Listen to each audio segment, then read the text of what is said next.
happy Mother's Day to all of you that are more US and Australia bound. For the rest of you, isn't every day a Mother's Day anyway? So happy Mother's Day to everybody involved. Today's Tech Talk, we have Jesse Bruner on, so we do have a little bit of a Mother's Day special of Tech Talk Live. So thank you guys for joining in. How are you today? Oh my goodness. As you can tell, it's kind of early for me here, but time doesn't matter anymore. Every day is a cycle, isn't it? Sometimes we just feel like it's a very long day. So I hope you guys for Mother's Day is doing something special and something fun.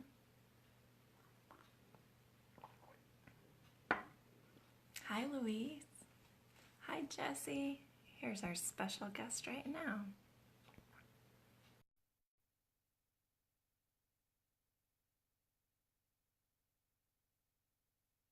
Hello, guys. Hi, Laura and Lisa and Emily.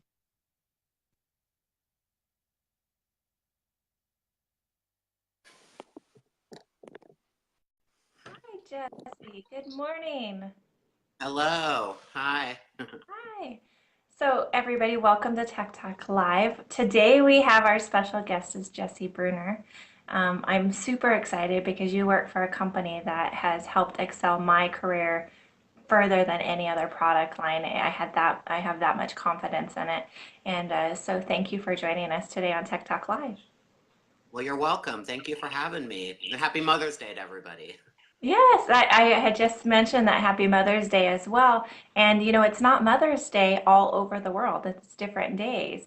And so in some countries, even though I believe that when you're a mom every day. So why is there only one day that you can only be a happy Mother Day? Right. So we already have lots of people signing on. Hi, Roxana, Rihanna, and Vicky, and everybody. Thank you guys for joining us today. Um, So Jesse's been in the industry for many years as well. And what's fun is that, I don't know, I mean, personally for me, the not to, talk anything about men versus women and mothers versus non-mothers or anything, but the fact that you're a man in our industry, in a woman-based industry, and you're thriving and doing so well. And really the baseline of a lot of our companies are men. So I love seeing the face of a man coming on and being able to come on Tech Talk with us because you help keep us girls grounded. Oh, well, thank you. Yeah. So let's go back of how you started in the nail industry. Well, so I live in Delaware. Delaware is one of the few states in the U.S. where you can do an apprenticeship to get your license. So you don't have to go to school. There's just a handful of states like that.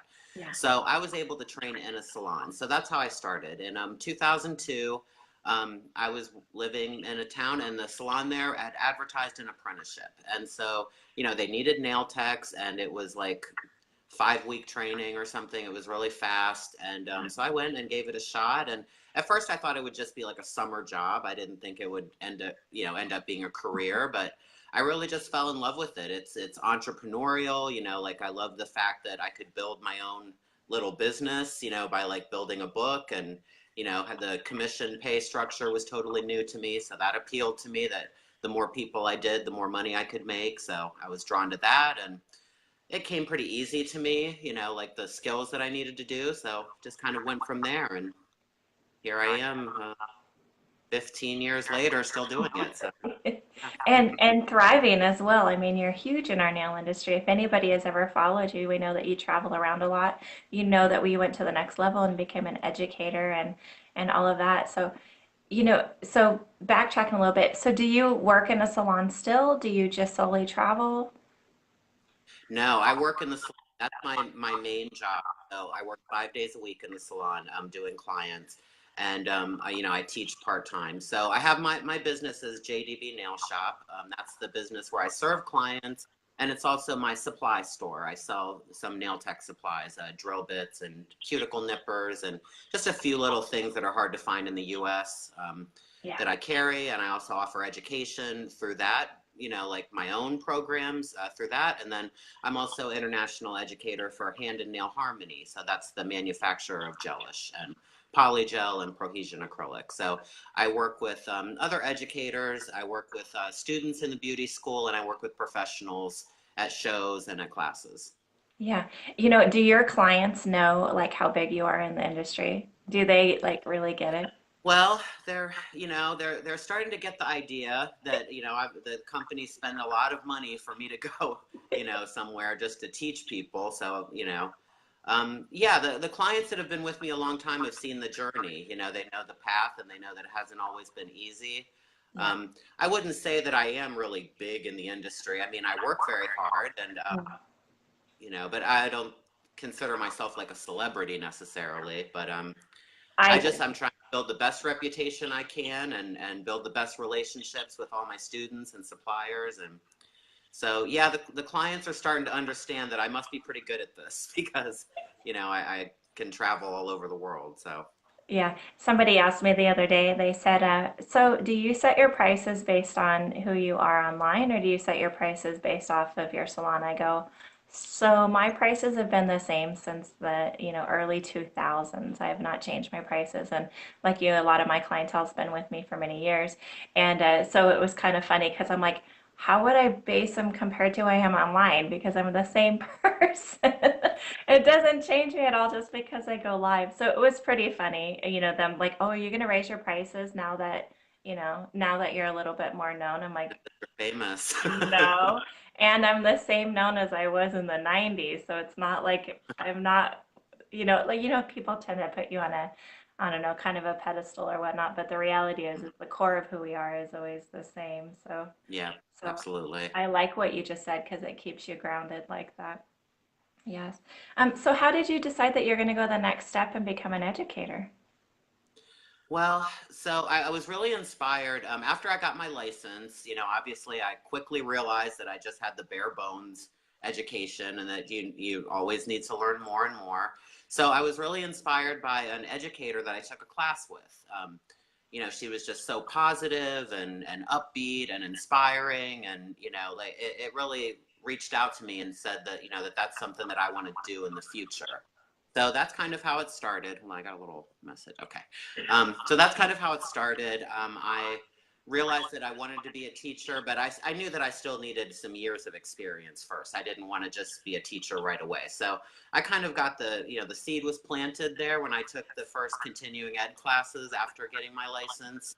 Um, a few years later, I ended up going to beauty school to get an instructor's license. So because I did an apprenticeship, to get my license, I always kind of was afraid that I missed something by not going to beauty school. I had, I guess you would say, like inferiority complex or Right. something Right. because I didn't go to school, like I just trained in the salon.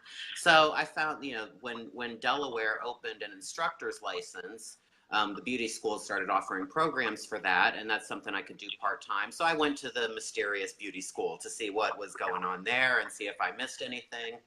um, I ended up, like doing that program, and most of my program was teaching their cosmetology students. That's basically what I did. I taught for them for free to get my hours, and that's how it worked. And I can say I didn't really miss anything in beauty school. My training was really comprehensive in the salon. I had really dedicated teacher that organized the apprenticeship. So kind of got that out of the way, and I got my instructor's license. And my first classes were just state board prep. So everybody in Delaware and Maryland that can do an apprenticeship, they always like have this fear that they're not going to pass the boards again because we didn't go to school and work on that plastic hand for months at a time. So when it came time to take the exam, everybody was really anxious about it. So my first class was state board prep. So that's kind of how I started with teaching, was helping other people get through that last step. For those in other countries, what we're talking about, after you finish school or whatever your training is, you have to go take a state board exam. So you go like to an area sanctioned by the government and take your exam. And, of course, that puts a lot of anxiety in everybody because you're going and testing in front of people you never met before. It caused a lot of nerves, and, so that was my first class, was preparing for the state board. And it just kind of went from there. I ended up teaching at the beauty school I went to part-time for a little while. And then I got into manufacturer educating. So that's kind of How, because I quickly saw in beauty school that you're kind of like a babysitter. The students are really young and immature, and there's such a small percentage of them that survive in the industry. So I really wanted to work with professionals that already had their feet planted and that knew that this is what they wanted to do. So Yeah. that's when I started, wanting to work with licensed techs. So kind of went from there. Yeah, I have so much respect for the instructors at a nail school because you're right. So many people get into this thinking, "Oh, it's easy money. I can work whenever I want." The mindset's not there because maybe they don't know the reality of what the nail industry is or any beauty industry, Mhm. that it is a lot of work and it's a lot of hours building a clientele and a lot of patience. The money doesn't come quickly. And when you do get Right. the money, boy, you better be disciplined on putting that aside and paying your bills and buying your product Yeah. with it, and not just being, I have 40 bucks. Yeah, Right. so true. So that's interesting. I love that you've kind of worked your way from the bottom up. I always wanted to do an apprenticeship in Wyoming. They won't allow me. So once they're licensed, they can come in and they can do that. And I love it because their mindset is a little bit more determined. And I know that they want to, be in this a little bit longer than, overnight. So Yeah. that's pretty cool. And you know what, you're right, even from state to state, it seems like state boards seem to be about the same, but the education is different. How many hours we have to put in is different. Hmm. And so it's interesting. And I love learning around the world that, whether they're qualified through an apprenticeship or they're qualified, through a licensing program like what we have, the baseline is all we learn. And I think our expectations are different, that we feel like when we go to school that we need to be business ready, but really it doesn't seem like it's that way anywhere. And so you've Hmm. traveled around a lot. Do you see that the education is a little bit more in certain areas, or is it pretty much baseline everywhere? Yeah, everywhere within the US or around the world? Let's say around, well, both. Let's say both. Okay, so within the U.S., I mean, yeah, there's variation of hours that are required, but the curriculum's the same, Right. So I think it's honestly, I don't have that good of feelings about our licensing in this country. I got to be totally honest. I think it's kind of, I don't want to say a scam, but it's just, the schools are making money off of the requirements. Uh-huh. And you have one state that where you need 1,000 hours, another state where you need 300 hours, but they're teaching the same thing. It's the same curriculum, the same program. Just one school can charge much, much more than the other because of how many hours it is. Mhm. So, I don't know what the answer is. I don't think completely deregulating it's the answer, but I think something has to change because students are not prepared to work Mhm. straight out of beauty school. All they can do is not hurt anybody. That's as far as they get, Yeah. just like not spreading disease and not injuring people, but they don't have the skills and the confidence. Mhm. The curriculum's way too old, in my opinion. And the state board is the same because it's the same company, that does it. I can't think of the acronym right now, but that testing company is the same coast to coast, so it's kind of, I don't know, there's a lot of things missing from that exam that are what we do in the salon every day. Mhm. So but then when you go to other countries where their education is like pieced apart, like they learn manicures and then they learn extensions and they learn everything in separate little modules. It's got good and bad, because there's people you can learn how to do extensions before you learn how to do a manicure, so you don't have like that baseline of how to take care of the natural nail. So I don't know. That's not a perfect program either. Mhm. There needs to be some like steps you have to take, I think, to move. And now that we're adding some systems to the industry, polygel, just different. There's so many things out there. Yeah, the education needs to change a little bit. But I think that there are some better things about the more international, you know, idea that the distributors control the education, that in order for you to purchase the products, you have to take the training. So I Mhm. really love that idea, and I wish we could have that in the US. Right. So, And that's actually one of the things that made me go into the education side of it. And I just stayed as an independent consultant because in Wyoming, as long as I don't teach non-licensed students, I can teach. You know, if you're non-licensed, you have to go and, you know, to the school. But once you have your license, I can help you out from there. And so it was interesting because they get out of school. Sometimes I'd never even worked on an actual person until state board. When they had a model, you cannot talk to them. They've never done a fill. They've only done manis, petties, and all the full sets that they can play with. So they never learned how to do a repair and a fill. And don't we know that once we've been in the industry and you build a clientele, that's all you do is fills and Exactly. repairs. And so they would call and go, Amy, I don't know what to do. And if they were from around here, I love, love, love hiring people fresh out of school because their Hmm. mind is completely trainable and I can help them on the next step. They've not had their own salon for many years going, "Oh, I've done it this way, you know, and you don't have to do it Hmm. my way. I just want you to know that there's so many different levels and steps and different products and you have to just be educated with the core of that. So that's one of the things that I wanted to touch base on today is when we go to the next step to become educators and help teach the other techs and stuff like that, it's amazing that whether you've been a newbie in the industry and you want to learn the fills in the next step, or if you've been in the industry for 25 years, we still want that education. And so what we Yeah. tend to do is we find a company that we like or we find a teacher that we like and we go into that. And so when people are like, well, I did the education with this, but I didn't like it. Well, are you using their product though? Do you understand that their education is geared towards that product and how to use it? It might be a little bit different than other products. And so they're like, well, no, I got my education for free from this company, but I'm using this product. And I'm like, well, get the education from the product that you want to use. And I think you're going to Right. see that connection be a lot different. And so that's pretty fun. So when you did you approach Harmony or did they approach you to become an educator? They were advertising an educator audition. So, and then I reached out to them. At the time, I was working for another brand, so that helped me kind of negotiate because I already sort of understood the job, what it was going to be, Yeah. and I already had some experience working for another manufacturer. So, yeah, I reached out to them because they were advertising that they were looking to put together the first US team for Gelish. And Gelish was a product that I had loved. You know, when gel polish came out, I tried lots of them at lots of different prices, trying to save money, of course. You know, I Yeah. tried some cheaper ones.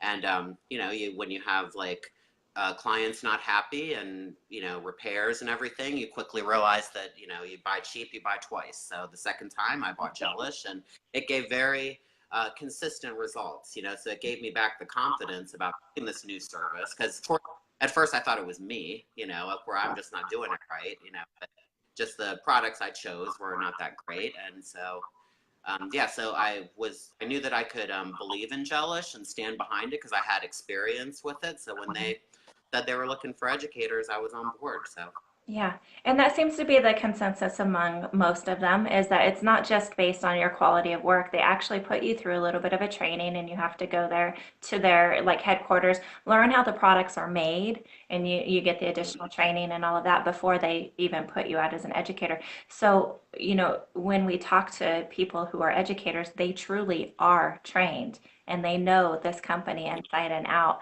And then you get to travel around to all the trade shows and really work the product. Do you enjoy that mhm. aspect of it?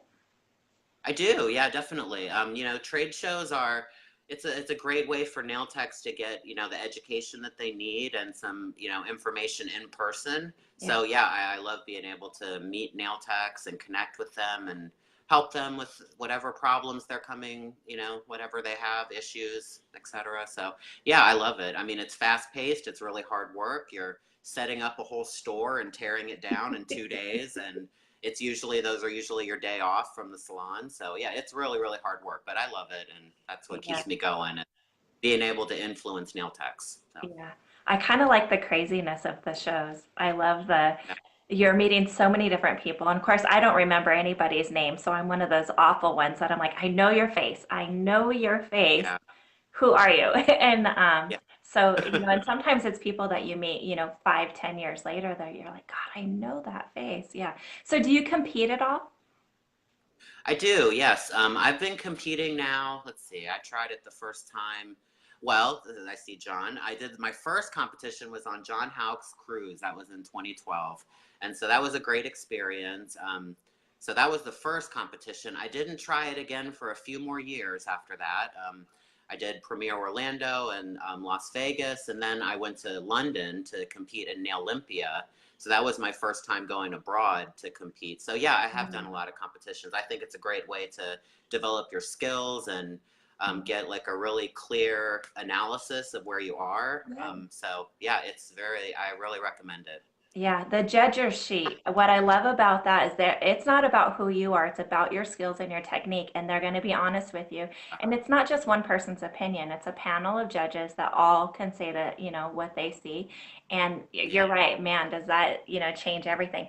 But we also have to remember that competition nails are different than your everyday salon nails. The thing that they look for in competition, might be certain, you maybe even a thinness that, is like paper thin, but in the real world that wouldn't hold up. So you just remember that when you go into a competition, get with somebody who like Jesse, who's been in the industry and he's been to competitions, know the different things, and kind of get those tips and tricks along the way.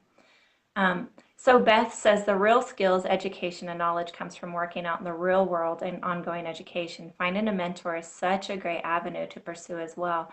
And I talk about finding a mentor many times. I think every single live that I do, I talk about getting a mentor. So Mhm. obviously through an apprenticeship, you had that mentor to begin with. And then I know throughout the years, we tend to change our level and our focus of what we want. And so we have to change our mentors so we can grow with that. So, have you had some mentors along the way as well? Yes, of course, definitely. And I completely agree with you that when you first complete your training, you definitely need somebody to guide you, after that point. So yeah, I've had tons of people. I mean, the woman who hired me at the day spa that had the apprenticeship, she was a big influence and somebody I looked up to. Being an educator for a major company, I've had the pleasure of meeting so many huge, influencers in our industry. I don't really want to start to name names because I can't think of everybody, Yeah, but I've had a ton of mentors, and yeah, it's helped me every step of the way, definitely. And you yeah, can't do it alone. And I think it's a big mistake that a lot of people make. They come right out of school and they go self-employed and they go work by themselves in a little room, and they don't have anybody to help or troubleshoot or guide them. And they get lost really fast. And this is a tough industry to survive in because yeah, you're only paid if you're working on somebody. yeah. So I would recommend that if you're just out of school, just focus on the experience, not necessarily how much money you can make. First you need a job. You need somebody that needs you to do services so that you can get some experience. Yeah. I wouldn't just focus on what commission is higher or who's, giving me more control or things like that. Um, yeah, so definitely you need mentors all the way, through every step. Yes. And like I said, sometimes you kind of, I don't want to say you outgrow that mentor, but everything that they've shared just will take you to a certain level. And then you can find somebody else, and then they might bring just a little bit of a spark or a light bulb moment to you. And then you get to grow that little bit more. And you know what? It can be mentors online, it can be mentors in person. Hmm. Sometimes our mentors aren't even in the nail industry. It's just somebody, like maybe it's a tattoo artist and it's the way that they design something up that you're like, oh my gosh, I can draw something out with a pencil on a tip first and do that. So sometimes our Right. inspiration and our mentors are, they come from all sources. And that's the fun part of this because this is art, it's creativity. So our mind doesn't have to be limited to just a certain aspect. So Rachel says, my training was very basic. I learned everything myself, and then anything I can read on the internet to YouTube videos and nail books. I never stopped learning, but I feel like I learned more from doing it myself and practicing every night since last year. Do you have any thoughts on that? Um, about teaching yourself, sometimes it can be a really long road that way. I mean, Yeah, yeah, we can figure it out ourselves and play around and finally get it, but it's so much faster if you just find somebody, the right person to show you. yeah, So, and I mean, yeah, you definitely have to practice, but you have to be practicing the right thing because if you're practicing the wrong thing, you're just making that habit bigger and bigger, yeah. So, What I do like, Rachel, is that you're saying that you're doing this every night. You're being consistent with practice, practice, practice. And like Jesse said, hopefully you're using the right techniques and the right products and how they're supposed to be. But practice is so huge. But we can practice on tips all we want. But once you're on an actual person and you're building up their nail, completely different. So you're practicing. I always tell people you can practice your art on a tip so that when a client comes in, you have the basis of that. But when you're practicing products, it's so different on a person. I think that your practice needs to, once you have your baseline and your foundation of that, you need to get your models and you need to practice on actual people.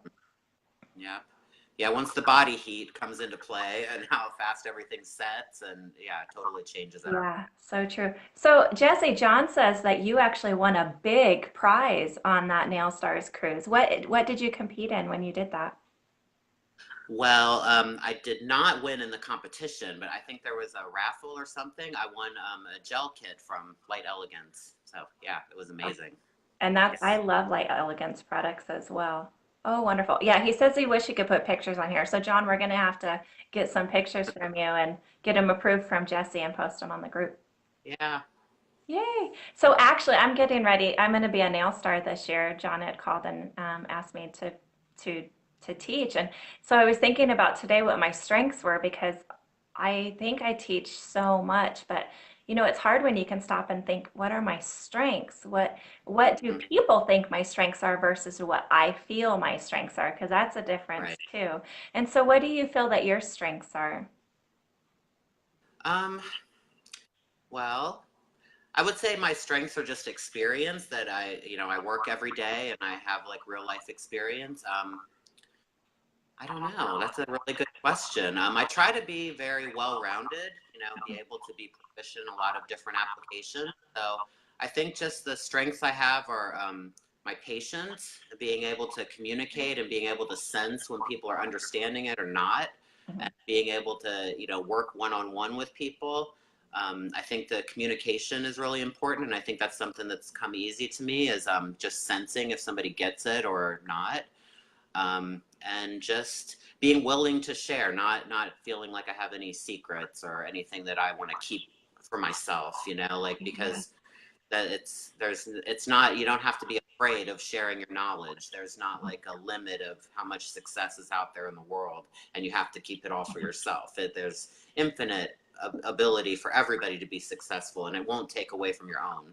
So I have no fear of sharing, or like some of my clients, I teach classes in my own city where I live, and some of my clients are surprised that I'm willing to train my competition, and I just explain to them that, like they're learning and developing and I'm learning and developing too. Just because I share something with them doesn't mean that I stop growing, and it Yeah. doesn't take away from my ability. So I would say that that's a strength. Yeah. Absolutely. And you know what? I've gone into many, many situations where I've been in the salon training my competition, and my booth renter girls were not happy with me. But they Mhm. also came to me fresh out of school too, and I shared everything that I had with them. Right.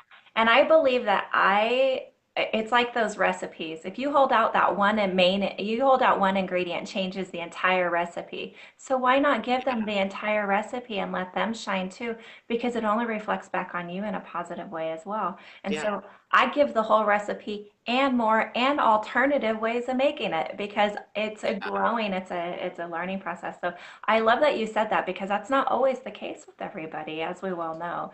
They like to Yeah. hold that back, and that way you always have to go back to them for advice. Well, I figure if they keep coming back to me because they're questioning it, then I'm not teaching it right. Because I Hmm. want them to have the knowledge to where they can continue on. And when they kick back to me, it's usually their before and after pictures and just a little bit of troubleshooting. And that lets me know that the way that I'm teaching, I'm doing good because they're not questioning every little step. Yeah. Right. Yeah. Oh, I Hmm. love that you said that because that's a huge strength, huge, huge strength.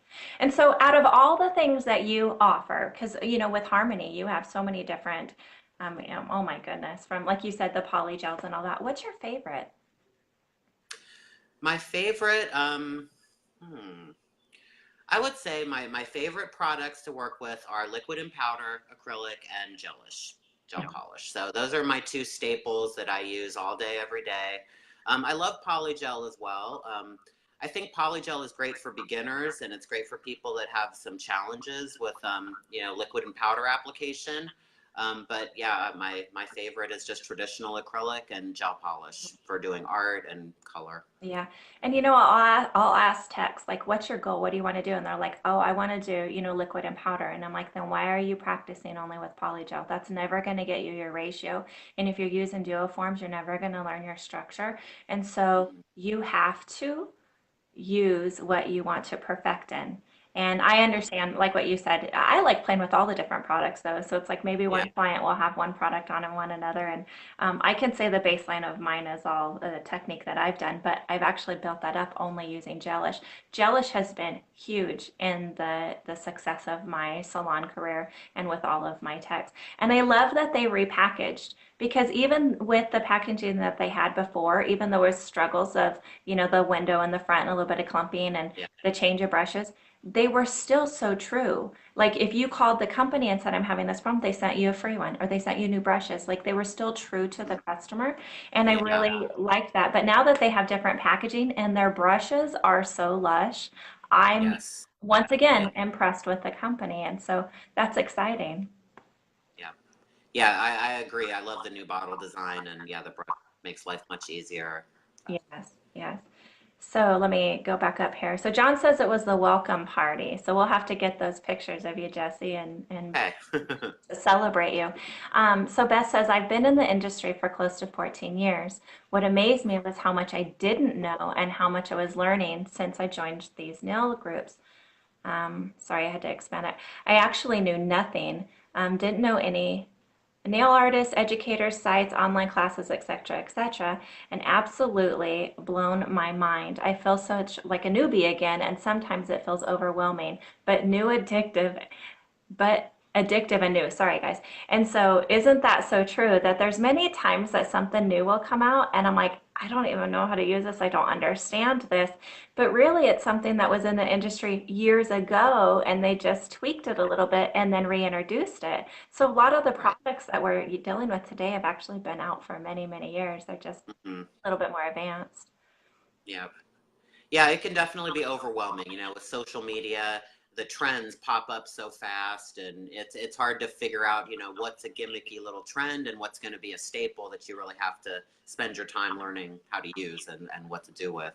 Yeah. So I would just say focus on what your customers want, like above all the trends. They'll let you know once they notice something. And once you start getting asked for it over and over again and you know that you'll make your money back, then it's time to Uh-huh. invest in that new product or system or, Yeah. in most of the cases. And what you just said is exactly what I tell people. Listen to the clients because the trend that's around here is going to be different than the trend that, is maybe, through social media and stuff. And so my clients I think I have two long nail clients. All the rest of them have a shorter nail, more natural nail. They don't want the apex. I try to do it. I want to give that because I want to play and practice with it. And they're like, it's too humpy for me. So you have to listen to what your clients want because that's your Yeah. paycheck. They're your boss, and you Mhm. have to please them.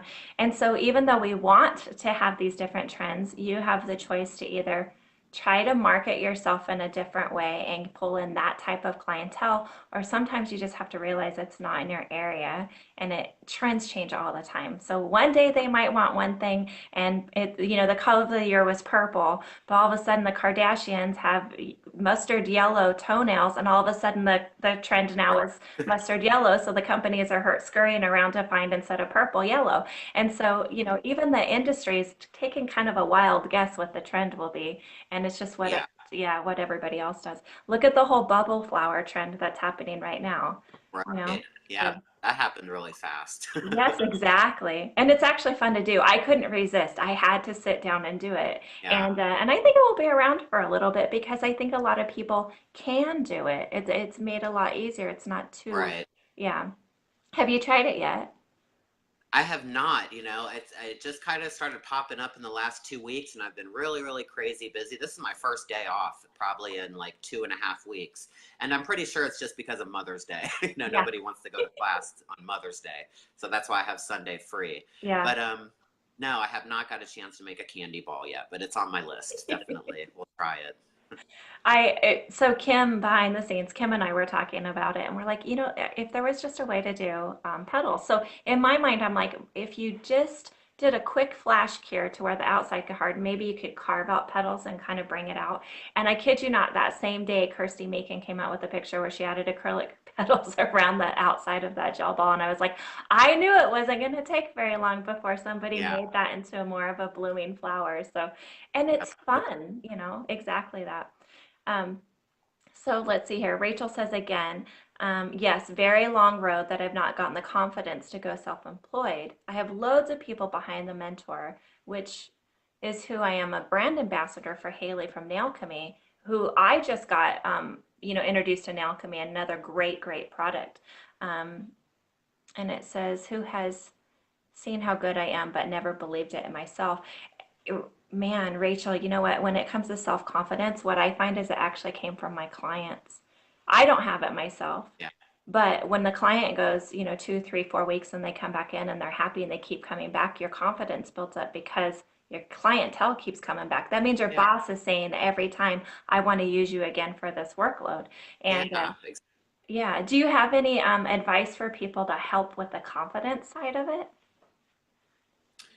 I think just like you say, the confidence is going to come when your clients come back, with all their nails and no problems, and you're not doing repairs, and that's what builds your confidence. And yeah, it's not based on how popular you are on social media or how many likes your pictures get. It's, can you make a living with your skills, and if you can, then you're successful. And now it's time to share that with other people. If you're only successful with your like photoshopped picture that you spent 6 hours doing, and that's not anything that's going to help somebody else, you're just successful at marketing yourself, but it doesn't mean you can transmit to somebody else. So to build your confidence, it just takes time. It's not a quick fix or instant.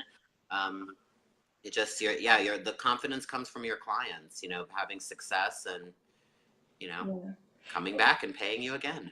Yes. And at some point in time when we choose to go to school, we have confidence in ourselves because we're like, I want to do this and I'm going to go to school for this. And you invest the time, you invest the money. So we have that confidence that we want to do it. But what I don't like is that sometimes it's the instructor that breaks that. They're like, you're not good Hmm. enough at this, you're not at that. And I think that then by the time they get out of school, even though they pass state boards, they feel like everybody feels like they just barely passed. And Yeah. and then from there, then I think they have to rebuild that confidence. And for me, like you, it comes from the clientele, because let's face it, even the top competitors, I've talked with many of them, and they're still not completely confident in their work. They can still see where they can change or alter, or that day it just didn't come out right. And so the confidence comes from other people sometimes helping push us up because internally we don't always have that. True. Well, something that jumps out about what you just said is, when it comes to confidence, you have to realize that you're never going to be perfect. Like, just because I can still see faults in my work doesn't take away from my confidence, because I still know that I have something to share with other people. But yeah, we're never perfect. We're not robots. Like, it's, you're always just trying to go for progress, not being perfect, because being perfect, you'll never reach that goal. And if that's how you base your confidence, on the idea that you're perfect, then that's not Yeah. sustainable, because we're not perfect and we're going to make mistakes. Things are going to go wrong. So you just have to be confident that you can produce something that's worth money, and that you can do something good for your clients. Yeah, you have to be confident in your work, but you can't base it on perfection, and you can't base it on comparing to somebody else that you think is perfect, because nobody's perfect. Exactly. So, way back when, I didn't have a name for my salon, and it was the first nail only salon. And so I didn't know what to name it. And of course, at that time, we were looking at like names like Digits and the Amy's, but I didn't want my name on it because I always knew I wanted a big salon because my family is Right. always on salons. So you didn't want your name on there. And so my Right. clients did a vote, and it came down to Perfect 10. And I can tell you, I was excited for that because I'd not heard that anywhere. I was like, okay, this is good. The only time Perfect 10 came up was like, I don't know, Bo Derek or something like that, which at the time you were just like, oh, well, she was perfect. And anyways, over the years, I have I have jokingly on cards and stuff like that put almost perfect 10, or I tell people read the fine print. It actually says 9 because Right. they're never going to be perfect. And so, of course, this has Right. been my salon name for 26 years, and I still Mm, tease about it. I still say nothing is perfect, even though you came to perfect 10. It's going to be right. more like a perfect 9. And so Julia says one use or use one, master one, and then add one. And Julia, I can agree with you on that.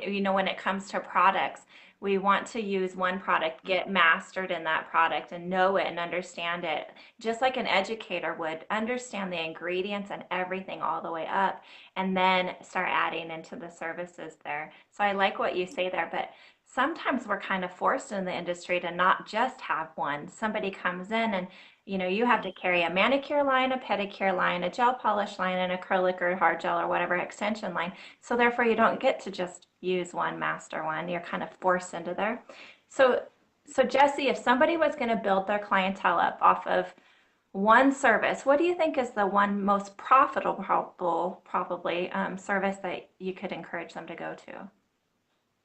Um, for a beginner, I would say pedicures because you can't screw it up. You know, it feels nice, and no matter what, you're soaking their feet and you're massaging them. You can't really go wrong with that, and nothing chips from toes.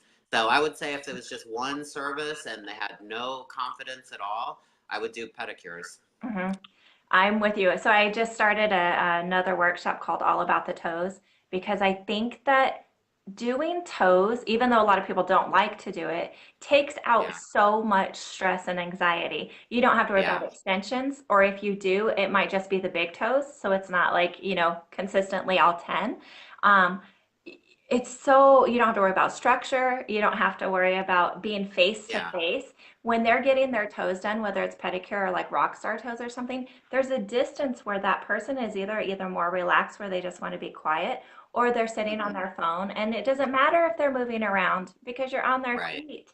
And so yeah, there's a whole element. And we can charge more to do something in an mhm, hour than you can in other services. So sometimes doing the feet is a lot more profitable as well. So, yeah. I think it's a really good place to start, and there's a really broad base of people that get pedicures that don't get other services for their hands. So, I mean, to be clear, I think that if you're going to be a nail tech, that's already quite a specialty, and I think you should try to have a lot of different, it's yes. I wouldn't limit yourself that much, but just the question was to pick one service that will give So, confidence, and I think it's a good place to start. But I do think that you should try to learn how to do all the different systems that you can, because then you can accommodate as many different types of clients. yeah. And I always say that to me, there's a rule of three. You pick what you want. So if it's liquid and powder, get 3 trial kits from 3 companies and compare them because sometimes some are self-leveling, sometimes they're not. What is your technique? Are you a person that likes to pat, pat, pat and then drag? Or are you a person that has patience to let it self-level out and then pull it? And so what's your technique and what product fits best with you? Because all the products are good. Like people are like, oh, I don't like this product. It's crap. Well, that's because you didn't learn from their educators on how to use it properly. And it may be Yeah, your technique of what you do and your environment, like high humidity or whatever, didn't go well with right. that product. So it's not the product. There's a whole Yeah, environment and tech kind of thing that goes with it. yeah. Well, I definitely like to use gravity whenever I can. So, yeah, I would say I'm the type of person that I use the position of the finger and I try not to overwork the product. So I like to let the product do the work for me and just Yeah. kind of let it flow into place. So I would say, yeah, I'm not somebody that likes to work really hard with my product. I Yeah. like to let it work for me. So John says on here, it says some can only handle bits at a time. You give them everything all at once and it overwhelms them. And so John, just recently I had somebody ask me to do a master class. They wanted to learn everything that pretty much I know. And I'm like, there is no big master class. It all comes in categories. It all comes in like a Yeah, bundle. I will teach you gel polish. I will teach you some basics of art. And I only limited it to so many arts, and then, you teach here. And so I completely agree with John on that. So when it comes to the teaching side of it, when you go to a show and all these people want to know all these products, do you kind of separate them out, or is it per tech that you sit down and say, okay, at this time I'm going to teach all polygel, and at this time I'm going to teach all gelish? Well, at the show, it's each attendee lets me know what system they want to see at that time. Um, Sometimes people will sit down and they'll say, "Oh, I want one polygel nail, I want one dip, and I want one gelish." And I tell them that, well, I'll do one nail now, and then you can go back in line, and we'll do the next one and the next one. Because I'm not going to sit and spend 3 hours with one person. So yeah, I do focus on one system at a time. And sometimes at our shows, we'll have our stations set up, like here's the polygel area and here's the dip area. So sometimes it depends on how we've organized the show. Um, but, I think that with the different nail systems, it's not really like Mars and Venus, like it's at the end of the day, we're fusing plastic to their finger that they're going to wear for 3 weeks. So no matter what kind of plastic it is, you have to understand about the polymerization, and you have to understand how it attaches to the nail and how to prep. So I don't think they're all that different. A lot of people say, oh, I'm a gel tech or I'm an acrylic tech. Like, it's kind of the same. You're just pushing down around different stuff to make a nail. So I think that there's a lot more similarities than people think. They think that that's just a hugely different thing, and I don't agree with that. I think it's at the end of the day, like, I could make a nail out of a lot of different things, Yeah. like, because you understand how it needs to look and how you have to prep the nail for it to stay. I mean, And you know what? The prep's the same for all of the systems. The prep's exactly the same. The only thing that might exactly. be different is that some of them might need primer and some not. But the rest is the application. And you're right. Right. Once again, that rule of three, sometimes the one application is not your hand technique, the way that you like to move. And sometimes, being Mm-hmm. able to use gravity, you're right. Even if you're using like some of the hard gels, being able to turn your hand upside down and let the gravity pull Yeah. in your arching and stuff. So finding the right one for you is definitely key. So when we were talking about pedicures, Julia says on here, she goes, one of the things that I guess she would like more about the toes is that you can't pick your nose with your toes. And it just made me giggle because I've actually had a client that bit her toenails, and I actually had her name. I almost said her name. Um, so with that being said, I had to have her prove it to me. I was like, you have to show me how you can bite your toenails, and sure enough, she did, and I was just like Wow. bored. Yeah. So you never know, Julia, what they're doing with their toes as well. Yeah. That's so funny. But they won't be pulling their foot away after every nail and inspecting what you did, like they do with their fingers. So, Yes, yes. So true. Rachel wants to know, what services do you like doing the most? I like doing rebalances. So, like most of my half of my clients have an acrylic base and gel polish on top. So that's my favorite thing to do because it's just easier to me than soaking, to remove everything every time. So I like doing rebalances. That's my favorite thing. Yeah, me too. And you're right. If you put all the color into the product itself, you have to retake that down and rebalance it from the nail clay all the way back up. So I do everything in clear, and then I put all my coloring on top, which, Yeah, the way that it has, like my clients go 4 weeks and their ends are not worn off. It stays on the mm, entire time and it looks yeah, great. The color stays true and they're glassy. Or the way the new mats are, they're super matte. Like it's fun. Yeah. yeah. Have you ever found that when you've done somebody's art and you've spent time doing it, that you're like, it's not my favorite, but when they come back a month later, you're like, wow, I did that? Like that turned out pretty cool. Yeah, definitely. There's times, especially when I've been like ordered to do something, like from Pinterest, or like sometimes the clients, like, they want something that I've created before, like one of my designs or something from my page. Um, and other times it's a work order that you get from Pinterest. I want this glitter and that finger and that rose on the other one and all this. I hardly ever like it. I would say very few times do I like the design.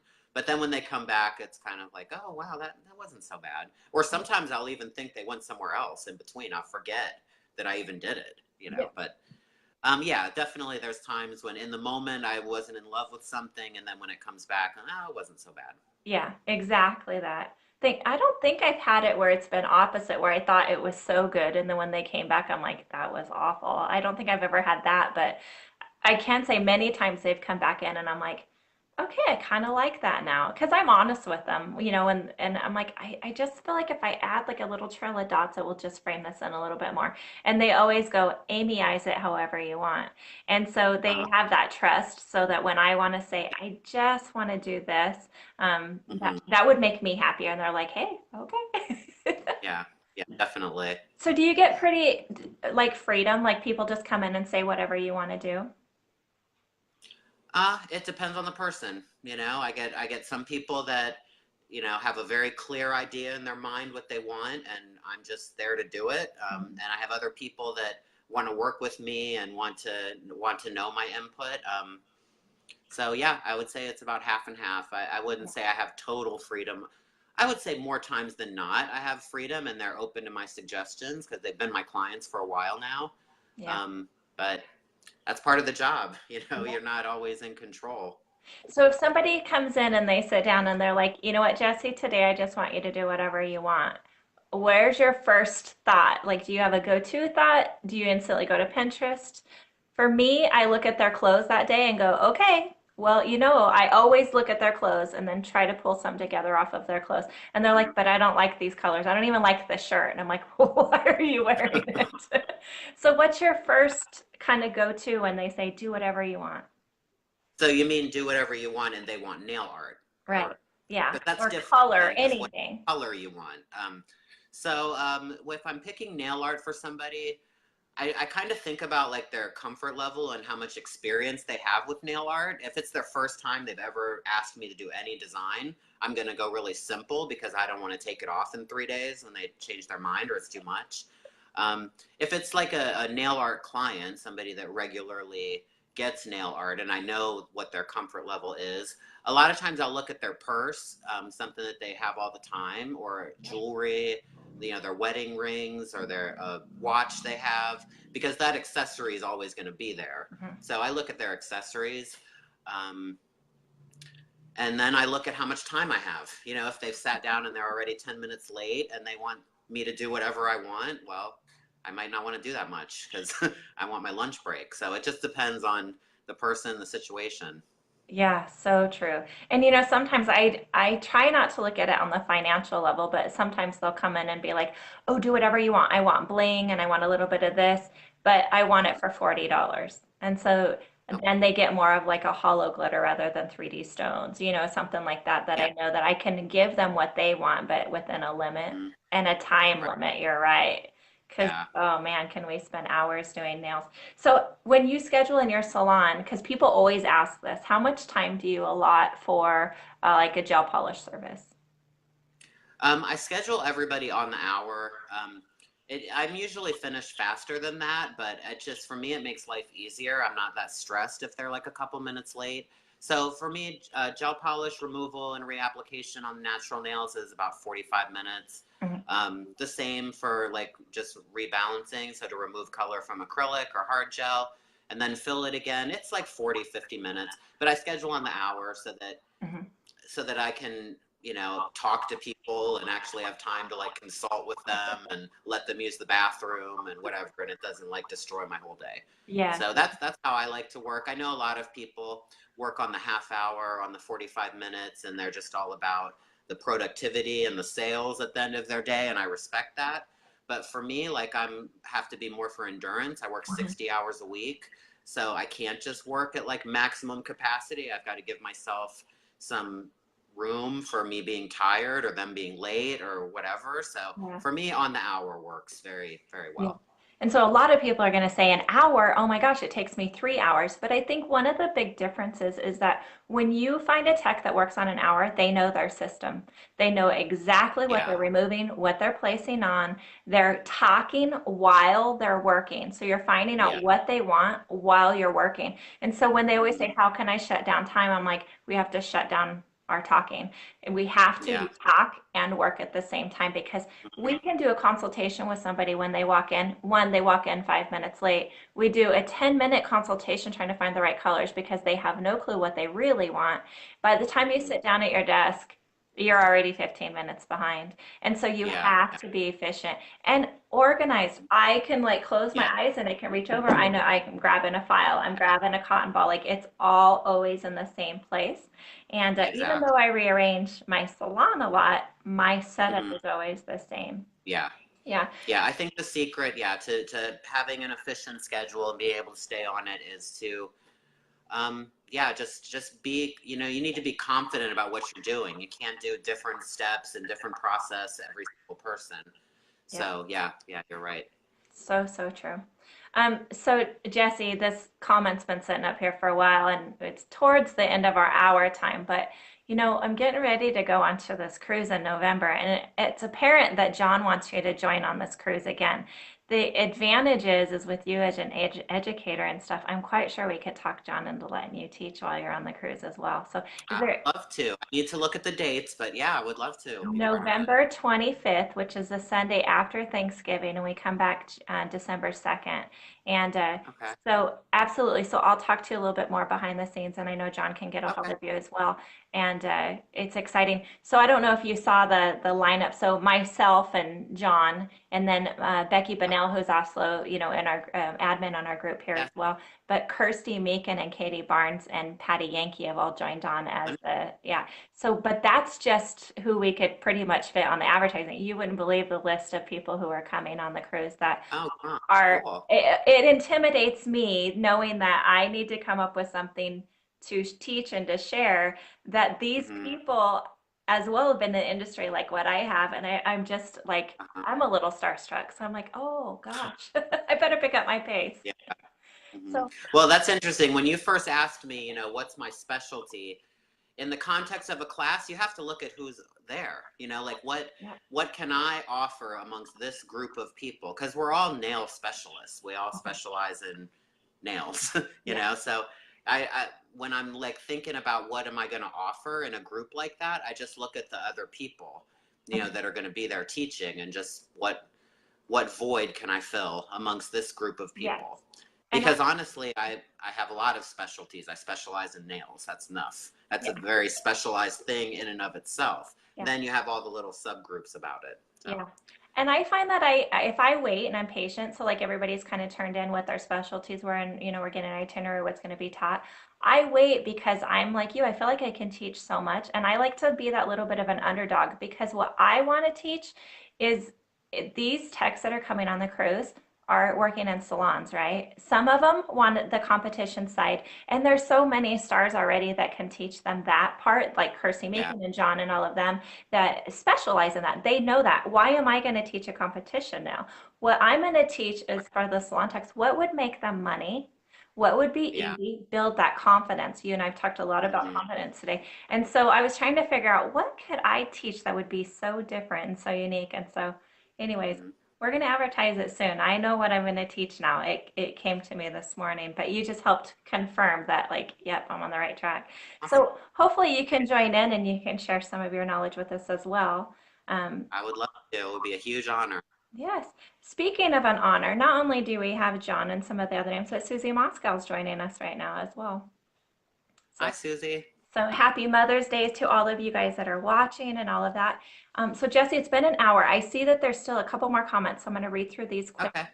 Yeah, sure. So actually, it's John again. It says, a client showed me a pic and said to me, I want this. Can you do it? I looked at it and said, okay, sure. A day later, she texted me and said that she said that was your pic. Sorry, I did realize it at the time. Okay, I might have to put my glasses on for this one because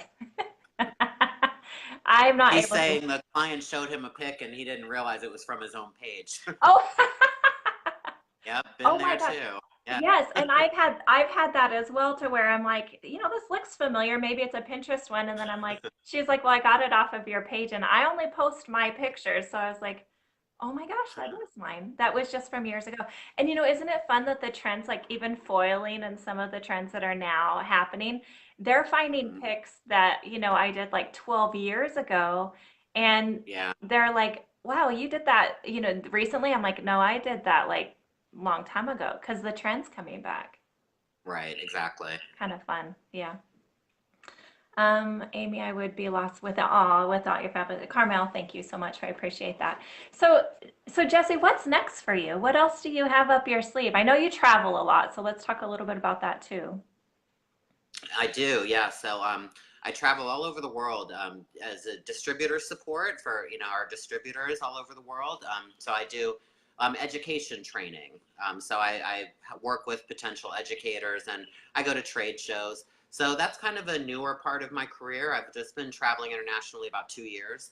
Um, that's in my future to do more of that and just to continue. I've started to introduce a few of my own programs about electric filing and sculpting, just different techniques that I like to use that are separate than gelish protocol or harmony protocol. So I'm starting to work on my own programs. So that's just my future, is just to continue balancing my time between teaching and serving my clients, and just continuing to grow that and develop that skill, because the skill of teaching is totally different than just doing nails, so you have to be able to deliver it to different people and to the different learner types, and you have to be organized, and it's a whole nother, like, I feel like I walk to the foot of another mountain, so developing the skill of teaching is that's kind of where my focus is right now. Of course, always working on my technical skills. I love doing nails and I love my art, so Yeah. I'm always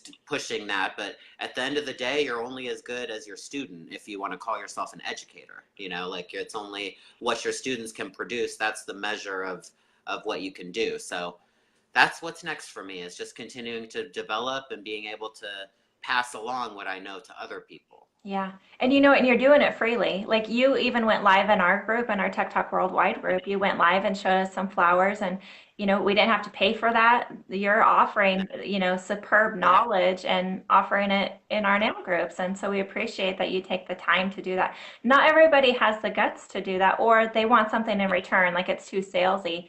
And I appreciated that you Right. were one of the first ones that came on our group, and you just truly shared good Yeah, knowledge, and definitely. Yep. absolutely.